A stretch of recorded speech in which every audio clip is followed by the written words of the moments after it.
So in this segment, we're going to be talking about EU suppliers wary of doing business in the UK, warn manufacturers. So business leaders say trade relations with the EU are costing the British economy as suppliers in the bloc grow more cautious about doing business with post-Brexit Britain. So this article is about, I think, companies with supply components and raw materials, not fully finished products. This is something we've discussed before. Experts at the Bank of England have said that the rising costs in kind of finished products or sort of these component products has added to inflation due to the lack of supplies, but also the lack of suppliers mean that the ones left can charge way more to UK-based businesses, and EU ones can the EU ones that are left will charge more due to export costs on their end. So you can see EU-based suppliers to GB are kind of limited in how much they can supply. So the ones based in Great Britain can charge a lot more.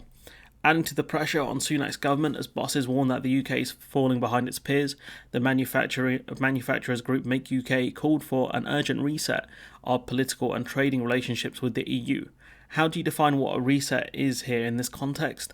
We know we can't get back what we had in terms of single market and customs union access.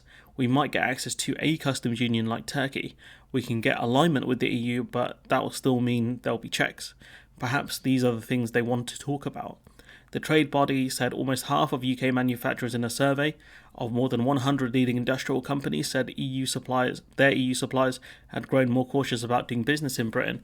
In a speech at its National Manufacturing Conference in London on Tuesday, the chief executive of Make UK, Stephen Phipson, will argue that the report underlines the need to build stronger relations with the EU after Brexit, calling on the government to make further progress after the Windsor Framework deal on post-Brexit trade in Northern Ireland. He will say, quote, "We need to reset our political and trading relationship with the EU, which has been marked by such rancour.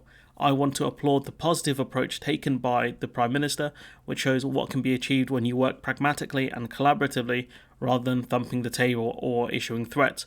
Hopefully we can hopefully the agreement reached last week will be the beginning of a new chapter," end quote. And clearly that's a massive dig at Lord Frost and also Boris Johnson, who did a lot of thumping the table and issuing threats.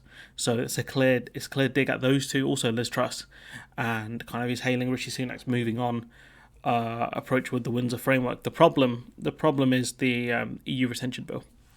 The issue is that industry really needs to push back on the EU retention bill, because this will make things go the opposite way to the way most industries want it to go, making exports way more difficult. With growing caution among international counterparts about doing business in Britain, the latest health check on the industrial sector showed that many firms were looking to find suppliers closer to home, as well as diversifying their supply chains amid concern over political stability.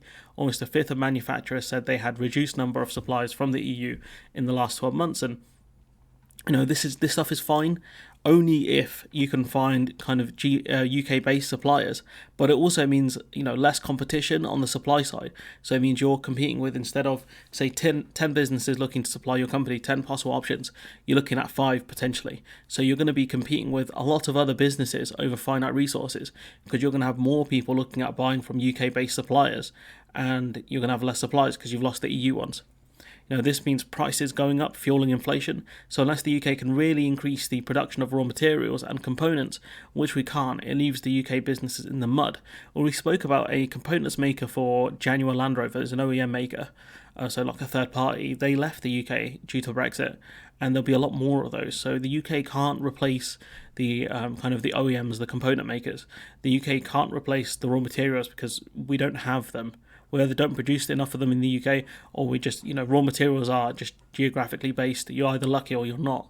You either have tons of lithium reserves or you don't.